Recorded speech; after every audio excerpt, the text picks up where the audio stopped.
Hello dear learners, welcome to this SWAM NPTEL online course on inclusive education. I am Dr. Umakant Prasad, an assistant professor from Department of Education, Binay Bhavan, Vishwabharati Shantiniketan. This is week 4 and today we are going to discuss lecture number 17, that is early identification and intervention. During this lecture, we will cover meaning and concept of early identification and intervention, need of early identification and intervention, and process related to early identification and intervention. The National Education Policy 2020 recognizes that over 85% of a child's brain develops by age 6, making early childhood a critical window for learning and development. It emphasizes the need for quality early childhood care and education to ensure optimal physical, cognitive, emotional and social growth. In this context, early identification and intervention become vital, not just for children with special needs, but for every child. It involves recognizing developmental delays or risk at the earliest stage, ideally between ages 0 to 6 years old, and providing timely therapeutic and educational support. Despite its importance, India still lacks adequate infrastructure for holistic early intervention. Most of the centers lack trained professionals and integrated services. However, initiatives like the Delhi government's 21 resource centers show promise in bridging this gap. Why early identification and intervention matters? Early identification and intervention matters due to detection, developmental delays and risk at early stages. It enhances overall development and learning outcomes. It promotes independence and skill acquisition for children with disabilities. It prevents secondary disabilities and learning barriers as well. It supports families emotionally and socially as well. It is cost effective in long term for educational and healthcare planning. Research consistently shows that early screening and intervention improve a child's school readiness and lifelong outcomes. A collaborative approach involving educators, health professionals and families is key to ensuring every child receives the support which they need to thrive. Need of early identification and intervention. Imagine a 3-year-old child who is not speaking yet or does not respond to their name. Is it just a delay of something more? What if timely support could completely change their developmental path? This is where early identification and intervention steps in not as a remedy after failure, but as a proactive step towards unlocking every child's potential. Recognizing developmental delays or disabilities at an early stage is not just a matter of medical or educational concern, but it is a social responsibility and a life-saving opportunity to save a child's future. Why early identification is essential? Early identification is essential due to foundation of brain development. Over 85% of a child's brain development occurs before the age of 6 years. Early years are the most sensitive and flexible phase for cognitive, emotional and physical growth. Timely identification and stimulation can tap into the brain's plasticity and make significant developmental gains. Early identification enables early intervention as well. Early detection opens the door for timely interventions such as speech therapy, occupational therapy, physiotherapy and special education. These interventions are most effective when applied early, helping to reduce the severity of the disability and improving long term outcomes. Catch them young is the golden rule. What is delayed is often denied. It supports parents and caregivers.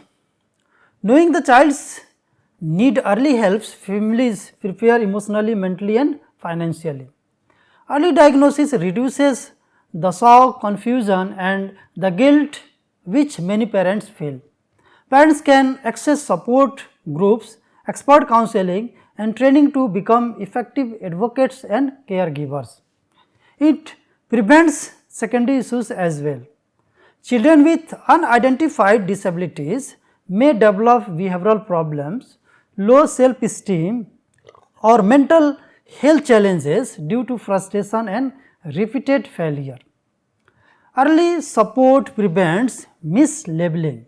It helps to avoid school dropout, bullying and social isolation in later years. It boosts educational outcomes. Children who receive help early are more likely to keep pace with peers. It reduces the achievement gap in reading, writing, numeracy and other skills. It enables tailored educational planning, that is IEPs, modified curriculum that fosters independent learning. It empowers teachers and schools. Teachers in early years, for example preschools or kindergarten, are in a prime position to notice delays in communication, motor skills, attention or social behavior. When trained to recognize signs early, educators can initiate timely referral and collaboration with specialists. Schools become proactive support system instead of reactive responders. It promotes educational and social equity. Early identification is essential for inclusive education and fulfilling every child's right to learn. It helps bridge the opportunity gap between children with disabilities and their non-disabled peers. It ensures access to support services guaranteed by policies and laws such as Rights of Persons with Disabilities Act 2016, United Nations Convention of Rights of Persons with Disabilities and National Education Policy 2020.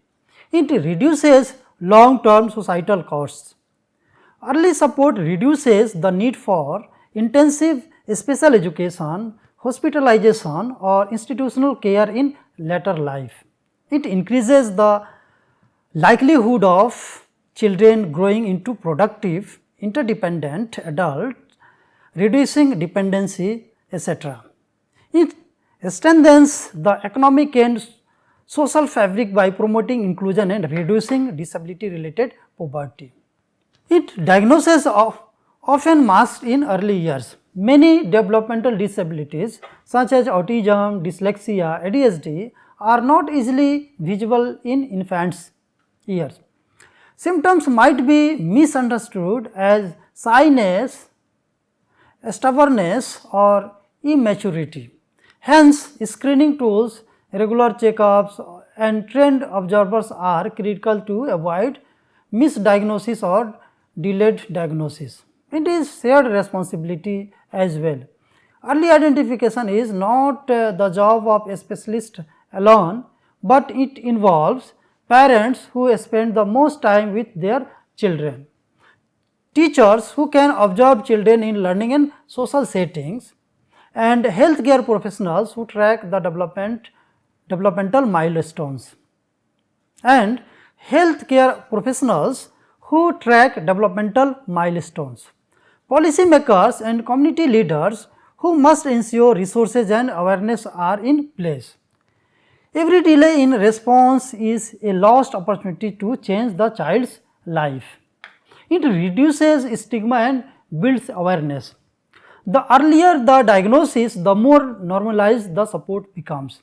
Families learn to see the child as different, not less, and society becomes more accepting. It prevents years of misunderstanding, discrimination and hidden pain that result from late diagnosis. It is backed by global and national frameworks such as the Convention of the Rights of Persons with Disabilities, which mandates early identification and intervention and equal participation. India's National Education Policy 2020 and Rights of Persons with Disabilities Act 2016 and Samagra Shiksha Abhiyan also emphasize early screening, inclusive early childhood care and education, and training of Anganwadi and preschool teachers. These policies recognize early identification as the gateway to inclusion. Real life example, Arav's journey with autism that might be considered as the power of early intervention. Arav, a little boy from Bangalore, was just 2.5 years old when his parents noticed that he was not speaking like other children at his age. He rarely responded to his name, avoided eye contact, and preferred playing alone with repetitive movements. Well-meaning relatives suggested, "Boy speak late, he will catch up."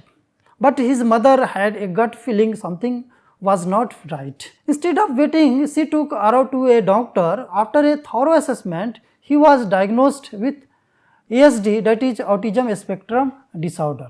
This early diagnosis made all the difference. By age 3, Arav was enrolled in a specialized early intervention program. He began receiving speech therapy to build communication skills, occupational therapy to address sensory processing issues, behavioral therapy to improve social and emotional skills. So, his parents were also trained to use structured routines and visual aids at the home. Then what was the result? By the time Arav was 5 years old, he had made significant progress. He began using short sentences and could follow instructions, played with peers, was admitted to a mainstream inclusive school with support. His therapists agreed. Had intervention been delayed even by a year, his communication, social skill and social school readiness would have been much harder to develop. What is the moral of the story? Had Arav parents followed the wait and see approach, he might have missed the vital window when the brain is the most adaptable to change. Early identification gave him not just a diagnosis but a direction. Today, he is a thriving child with a bright future, all because of his challenges were addressed at early ages. The progress of early identification and intervention of disabilities.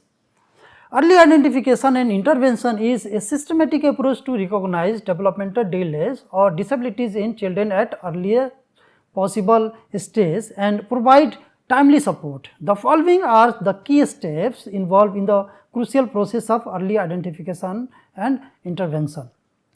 First one is informal observation. This is the first and most basic step, often carried out by the teachers, parents, caregivers or early childhood educators.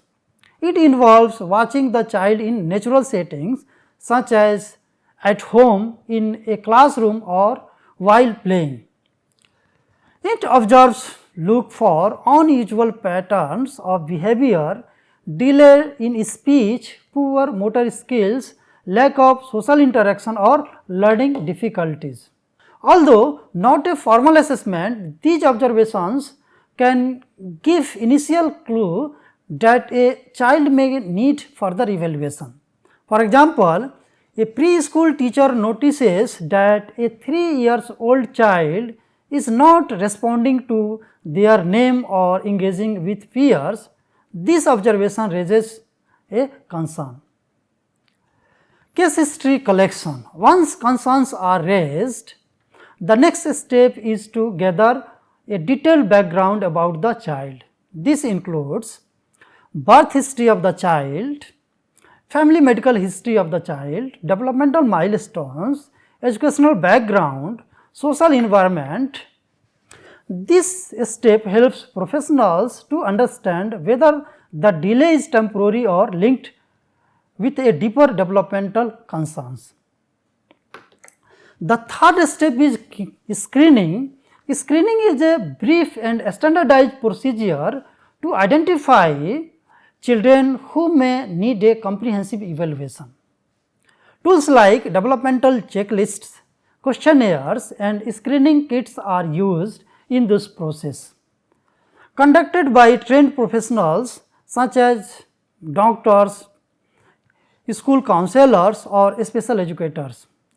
Screening does not diagnose a disability, but indicates if further assessment is needed. For example, tools like Denver Developmental Screening Test, Ages and Stages Questionnaire, etc. The fourth step is referral. If screening shows potential red flags, the child is referred to a specialist for a detailed evaluation. Referrals are made to clinical psychologists, neurologists, speech therapists, audiologists, occupational therapists or special educators based on the types of suspected disability. This step ensures that the child is evaluated using specific tools and expertise. For example, a child with unclear speech may be referred to a speech language pathologist for detailed assessment. The fifth step is diagnosis. Diagnosis involves a comprehensive evaluation of the child's physical, cognitive, language, emotional and social development.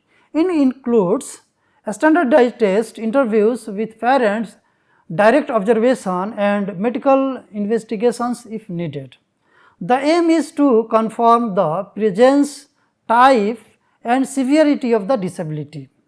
A multidisciplinary team may work together to ensure accuracy and objectivity. A proper diagnosis is crucial to plan the right intervention and support system for the child. The next step is submission of final report. Once the diagnosis is complete, a final report is prepared and submitted to the concerned authority and parents. The report includes summary of all the findings, test results and diagnosis, recommendations for intervention and suggested accommodations or supports for the child. This report is shared respectfully with families, ensuring they understand the conditions and the next step. The report acts as a blueprint for designing individualized intervention plans like early therapy, special education, support services and counseling for child with disabilities. In conclusion, we can say the need for early identification of the disabilities is not just a medical or educational imperative, but it is a moral, social and developmental responsibility. It is the first and most critical step in ensuring that every child, regardless of ability, receive a fair chance to grow, learn and thrive. Early detection transforms life. It opens doors to timely support, reduces the emotional burden on family, empowers teachers and builds stronger, moral, inclusive communities. It prevents avoidable pain, misunderstanding and lost potential. By the early identification and intervention, we can also give the parents hope, not heartbreak, support, not the stigma.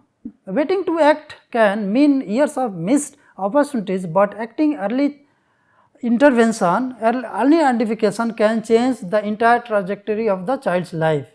Early identification is not about labeling a child, but it is about liberating them from invisible barriers. It is about breaking the silence, replacing delay with direction and doubt with clarity. It is about making sure that no child is left behind, not by chance, not by oversight, not by ignorance.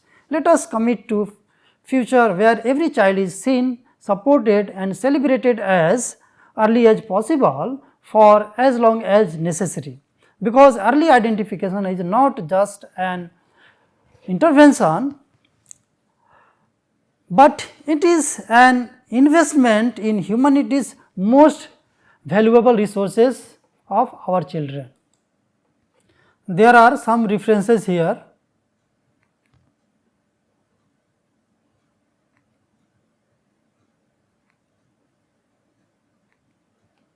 Thank you.